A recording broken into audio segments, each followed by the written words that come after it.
Whoa, okay. So the whole time, like by the time I was leaving, I was playing and they were listening. Like people were coming back and forth, stopping, getting in. They sit there, I play, entertain the kids. So the guy is like, no. She's like, no. Yeah, he's gotten better. So he gets in the car, he puts in the CD, he pulls out, goes, he didn't even get to the light, made a U-turn. No way. Yeah, came back. And he asked the girl, are you sure this is the guy who was in there? It's like, yeah. He looked for me. He told me, I have a studio in my house, come. What? Yes. I go to his house, this guy has a full-blown studio in the basement. Yeah. We end up, now he's a jazz musician. Yep. So now he's teaching me jazz chords, extended chords. Nini, he's holding, I'm like, how are you holding your hand and you're extending? He's like, no, you know, just omit this chord, this note, because it's on the bottom or it's in the top. Nini. Okay. And I'm like, oh, okay, we're learning that in theory. He's like, yep. Now, because the teacher in school, yeah, you know, these kids in America, kids who have decided to do music in America, started from a very young age. So if they're in music class in college, they were in marching band in high school. So they know how to read music, they know what is being said. Remember me, I'm studying everything at 21. So my brain is already stuck in certain ways. Ukiniambia one thing, my brain is like, what? Yeah. So I'm trying to get my fingers to move in a different way, you know, like working on my dexterity. Like, it's tough. But I'm like, because I want it so bad, this is what I'm going to do. Then on top of it, I have to convince my parents this will work. Yeah. I was going to ask you about your parents. Yeah. Now I have to convince them this will work. And also, like, my mom had come when my bro was graduating. So she comes and she finds us. My mom comes and that's when I realized it doesn't matter how old you are. To your mother, you're still a child. She comes and she finds how we are living. And when I tell you we didn't have, like, we had just the necessities in the fridge. We had milk, we had bread. No vegetables, no nothing, you know, like, an onion which has been there for a minute. There was no onion. What are we cooking? You're coming home when you've already eaten. Yeah. So my mom came and, you know, I remember her telling us, hey, my sons, you know, I'm Jafkuzo Nyumbani. You can always come back home if things are tough. Me and my brother are like, nope, we're not going back home. You know, it's why did you want to come back home? I mean, okay, I'm just thinking, remember the school that we went to? Yes. The primary school? Now you're like, I've been given this opportunity and I want to blow it. Okay, I get it. When you know, like, if it was given to someone like that, how far they can, even though, like, how much they need it. But like, you're giving up, you're quitting. Yes. And I started noticing, now I started understanding privilege. And people like, yes, you can be born into privilege, but are you aware of it is how changes everything. You know, like, say, well, it's like, what do I do? No, it's not, nobody's blaming you for being born, but how do you use your privilege? And everybody has privilege at every stage. Yep. Because, you know, okay, yeah, the guy who's riding a bike sees the guy with a boda, you know. It's true. One step up. The boda guy sees the guy with the moti. And then you, the guy with the small car, you're seeing the guy with the Ranger, like, aye. So there's always that. I think there's hierarchy of privilege. Yeah, that's the guy walking, the guy walking with the bike. Yeah, the guy with the bike. But now, you know, also we have to learn to differentiate that. There's those guys who decide to walk because maybe for health reasons. Yep. You know, and that's something that's big in the US.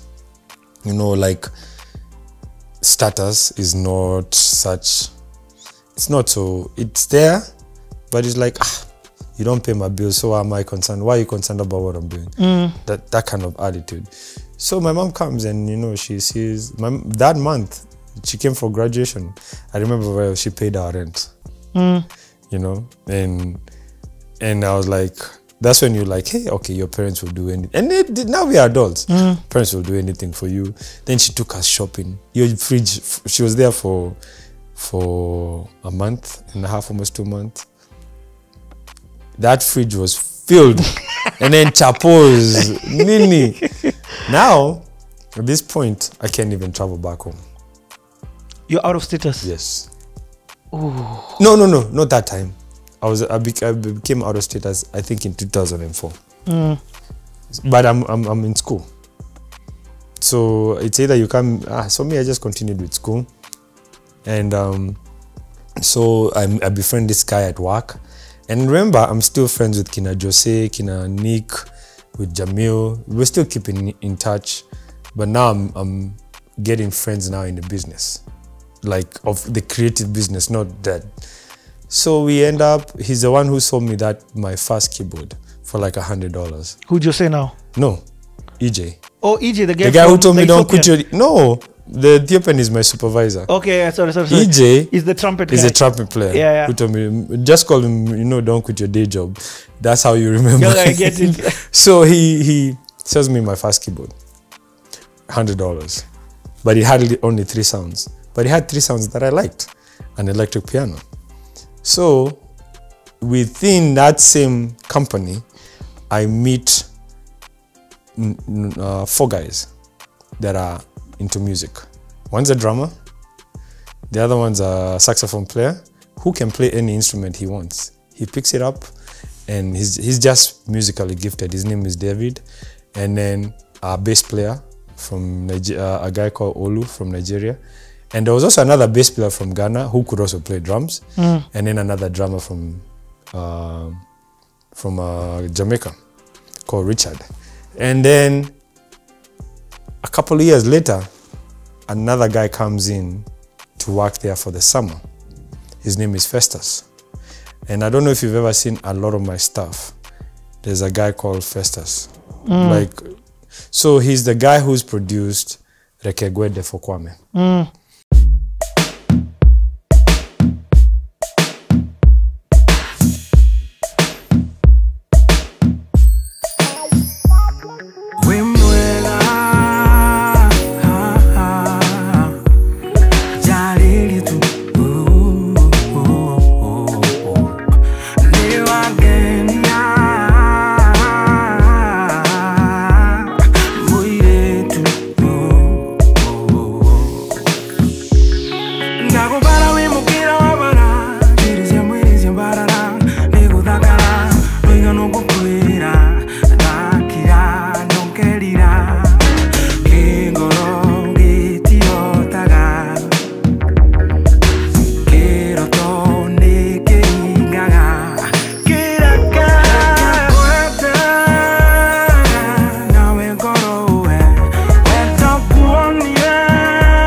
So one day he comes, he's like, oh, I'm playing my beats on the radio in the piano room. And so I just make drum beats, and then I would make drum beats and then bring them and then just practice the keyboard and then go lay it down.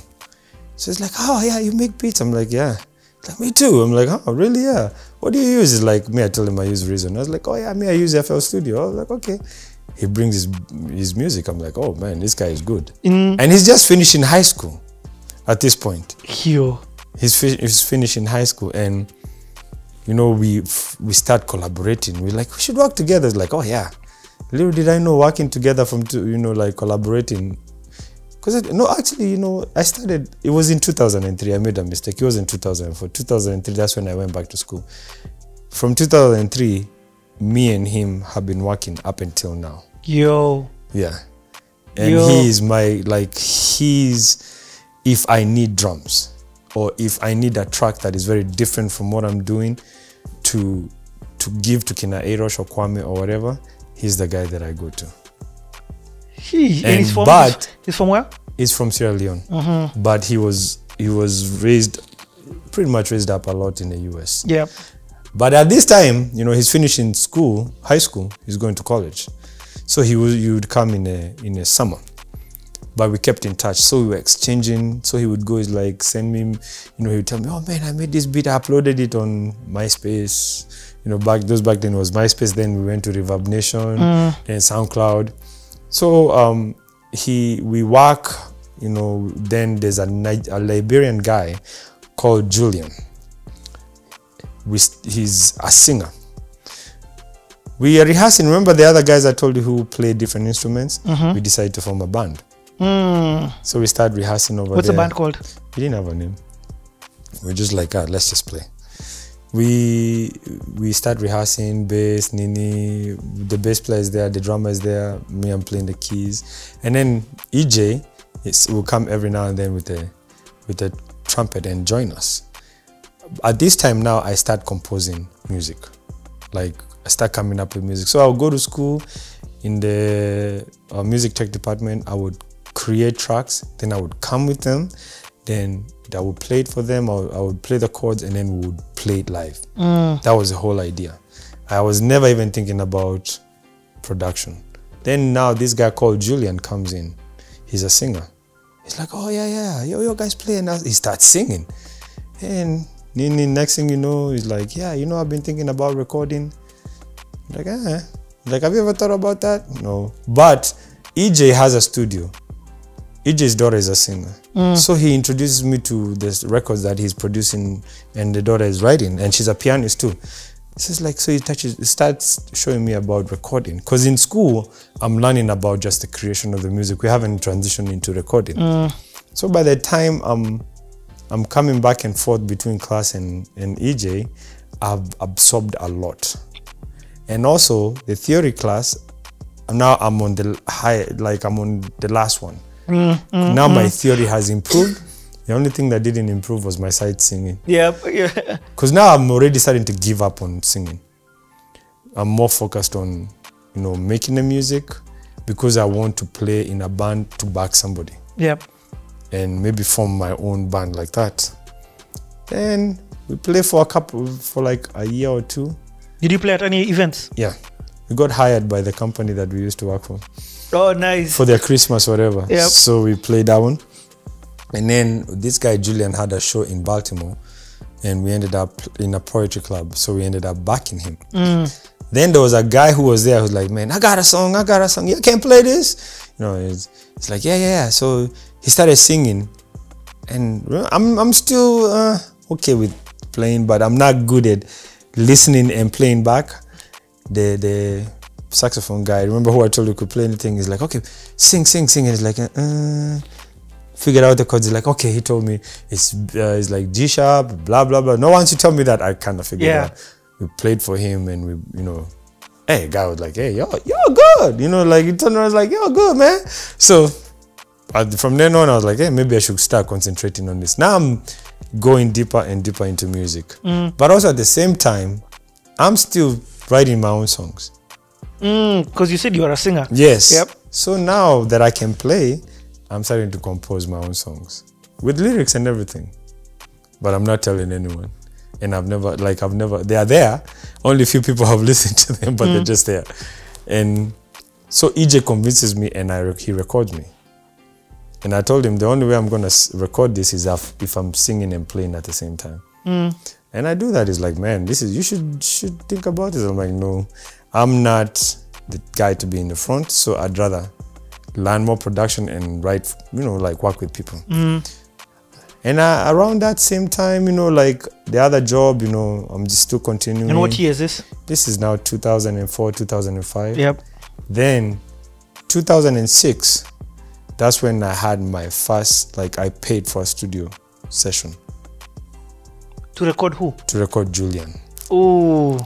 And remember, by this time we had been playing for like 2 years as a band. Yep. So me, David, Richard, and Olu are in sync. You're tight. We're tight. So by the time we're recording the song that Julian recorded on, and so the song, EJ wrote the song. The guy who told me to keep my day job, he wrote the song. And then the music. And then Julian and the daughter wrote the lyrics. So we go to the studio session. The song was programmed half, and then the rest was live. So I played the Rhodes and the piano, and then Olu played the bass, and then David played the saxophone on the song. That's when I realized time management for studio. Yeah, because that one song cost me a lot of money. Like how much? How much was it then? Like $400. Ooh. Yeah. But and were you going to own the rights of that song? Yeah. Well, yeah, me and or were you even thinking like that at that time? No, at that time, like, I just wanted to put out music. Yep. I hadn't really like gotten so much into it. This now came later when I started dealing with. Now when I started getting into it more, and I'm like, okay, how do I learn about copyright and everything and ownership? So next thing you know, we put out the song. Like when you say you put it out, what do you do? You put it out on SoundCloud, MySpace? Yeah. In fact, MySpace, SoundCloud is not there at the time. Yeah, MySpace is where we put it. And I'm put it on CDs and giving my friends and everything. And they're like, oh man, this is nice. EJ's like, now EJ looked at me, is like, man, I remember the day I told you not to quit your day job, to now you're actually producing a song that I composed. Nice. He's like, man, you should do this. And are you thinking, in the mix of this, you're still going to work every day? Yeah. I didn't quit. I didn't stop working until 2014 when my son was born. Oh man. Yeah, and that's when I decided, we decided maybe it's best for me to stay home. Yeah. Because my wife is a nurse, so she works like those 12-hour shifts. Yes. Yeah. So, decided to stay home. Okay, so now you put out this first song. Do any radio stations play it, or that's another ball game in States? No, we're not even thinking that far. At this point, we're just excited we have a song out. We are performing it here and there. And we decide, we're like, okay, let's do more projects. And we do more projects, we do more songs. With Julian? With Julian, yes. Yeah. With Julian, I have like my first songs were with him. There are a lot of songs. But now my first placement on an album was with a guy called Christy Shield, on like a song that was put out and everything with a music video and everything was with Christy Shield. Where like he went all out, music video, everything. That was my first time on a music video shoot. And he called you, he asked you to produce that song. So what happened, Christy Shield is from Liberia also. So him and Julian, they know each other. But Christy Shield he won a competition on BET. I don't know if it was Walla Wednesday or like there was a competition for singers. He won on BET.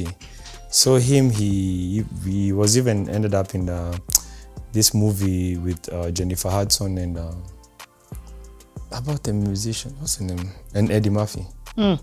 What's the name of that movie? Can't remember it. But he was an extra in that movie. He did some shows, and he was like, things were going well. I don't know what happened, but we still work together even now. He's an amazing songwriter and a singer. But now, he's puts out a post on on Facebook. He's like, man, I'm looking for, like a kind of like an African kind of beat, that I can turn into, a song. Because at this time he's doing R&B music. He's straight up, but he wanted to do an African song with that African song. And at that time, I remember very well, I had been listening to Hapakule by P Unit. And at this time, I'm like obsessed with like Mosioka's production. Yeah. So I'm listening to Hapakule. So the name of the file for that song is actually called Hapakule. Because that's the song I was listening to. So I name songs I name sessions according to what song influenced it. Created the beat, sent it to him. Me, I forgot. Next thing, he's been trying to reach me, and I think he realized I know Julian. So Julian gave him my number, and he called me. And when I tell you this guy was like, man, this is it. I'm like, okay. now in my head, I'm like, okay, this thing is like going. Because I'm like, hold on, this dude just won the BET, whatever, and he's liking my songs. Like, okay. Now, do they pay you for that? No. Okay. At this time, you know, you're not even... You're excited. You're excited. Yeah. But it's also like, the way like, the goal was to go together. And so these are, you know, he records the song, he sends me the song, and I end up, you know, like fixing the track, you know, my part, and he put it out.